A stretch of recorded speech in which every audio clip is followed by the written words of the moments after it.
It's not a game, it's a rich thing. Hey everyone, and welcome back to this S2.5 channel. If this is your first time ever coming by this channel, welcome. And if this is not your first time, welcome back, and I'm always happy to have you here.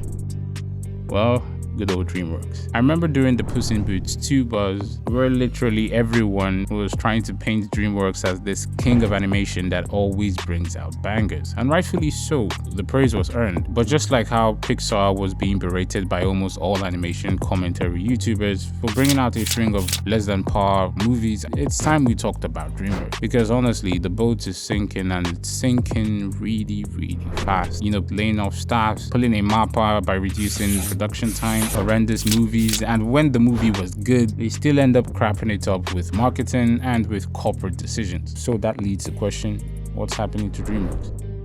Now, the main reason why I, and I'm sure so many more animation heads really love Dreamworks as a company is because the company knows their audience and, you know, listens to them. Ever since the B movie, I don't think Dreamworks have stepped out of the action-adventure mode, if I'm not mistaken. And when you look closely at their screenplays, I feel they've evolved over the years, where it's not just about action-adventure, but still adding a bit of emotionally heavy themes when it comes to their movies. This in turn helps cater for both a younger audience and for adults who, you know, really like animation, with lately their peak being Puss in Boots 2, which actually left everyone shocked in all fronts. But just like Dogecoin, things started to look really down just after the peak, and it all started with RGTK, which was honestly on paper expected to do as good as Puss in Boots 2, or maybe close to it, but ultimately it ended up being a critical and financial flop for everyone involved. And the reason for this, well, it's a little bit more complicated than a one-line answer. From the corporate side, marketing for RGTK was very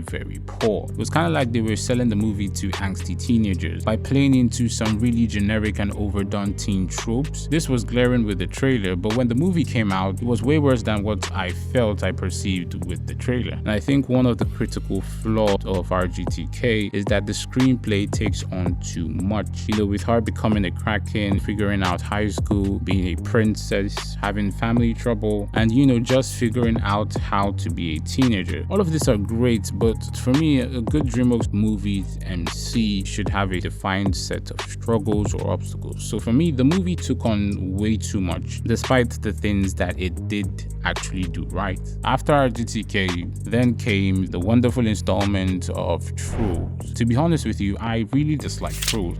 No disrespect to the team that worked tirelessly on it, but I just don't like the Trolls franchise, so I'm going to leave this one be. Okay, please, sorry for distracting you. If you are enjoying the content and you are liking what you see and what you hear, please do give this video a like and consider hitting the subscribe button. Thank you for your support. I really appreciate it. Let's get back into it. 2024 should have started on a high for Dreamworks with the release of Orion and the Dark. This movie should have gone straight to cinema. Unfortunately, I really don't care what anyone says, and I really don't care what, you know, the corporate at Universal had to say about it, but this movie should have gone to cinemas. I'm sure anyone who watches Orion and the Dark would know it was a very good movie that should have gone to the cinemas. And this really frustrated me because unfortunately it went to Netflix. How do you crap this up again? Orion and the Dark is a fantastical world filled with personifications of our everyday sleep-related concepts, and the story basically focuses on Orion, who gets to meet Dark and also gets to meet some other supernatural entities, where they end up going on adventures in order to make Orion not scared of the dark. Now, I'm not going to get too much into the movie, but I felt like the movie spoke to a larger, broader audience rather than to the audience that it was marketed to. The movie tackled themes like anxiety, fear, loss, family, love, and so much more. My gosh, this movie gave off classic Pixar vibes. Unfortunately, it went to Netflix. Now, I don't think Netflix is a bad place for a movie to go to, but Netflix doesn't do this movie justice. And the worst part is,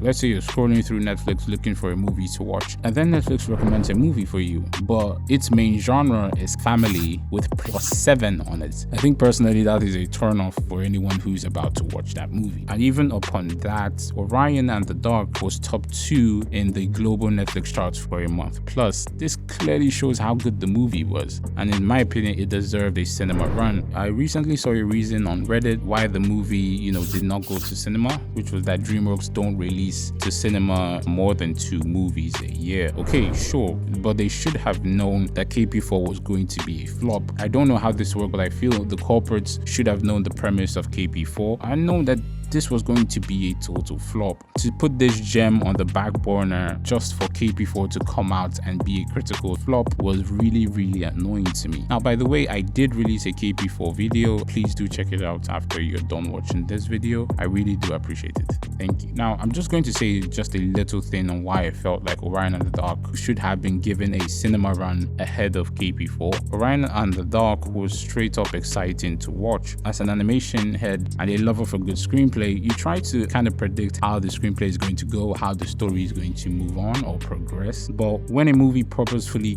catches you off guard with how characters behave, with the trajectory of the screenplay, it's really interesting. It's really exciting, and it puts you back into that childlike seat where as a kid you couldn't really predict how these movies could go. You were just watching because you loved what was on screen. And don't even get me started on the animation. It was well crafted. It had this well crafted 2D 3D look, where some things I think they rendered it in 2D and some in 3D. The texture finishing with some of the characters really adds a whole level of vibrance to these characters. Dark was such a brilliantly done character, having this menacing figure character design who has such a bright voice actor. You kind of feel the irony. I could honestly keep on going about things I love with Orion and the Dark. Now, I feel like there is a saving grace, a silver lining.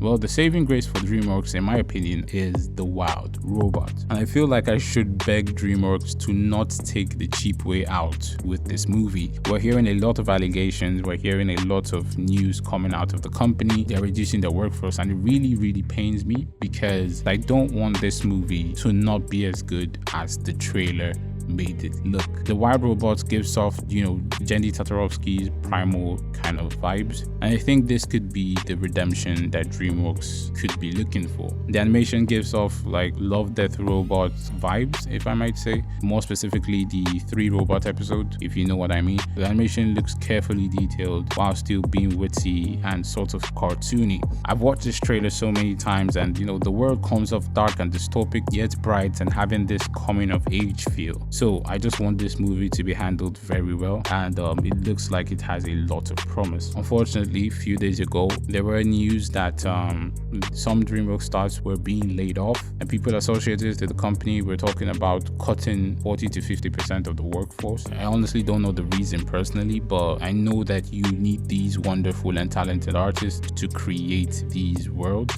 I don't know what Universal have planned for Dreamworks as a company, but I can only hope that better things do come to the company.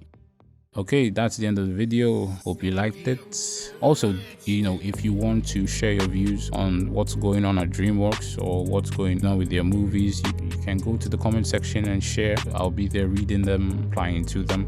It's always nice to talk with someone who has the same interest also as what I talk about. So yeah, if you haven't subscribed, please do subscribe. If you haven't liked the video, please do like the video. It helps grow the community we're trying to build. And that's it. God loves you and I love you too. Bye bye.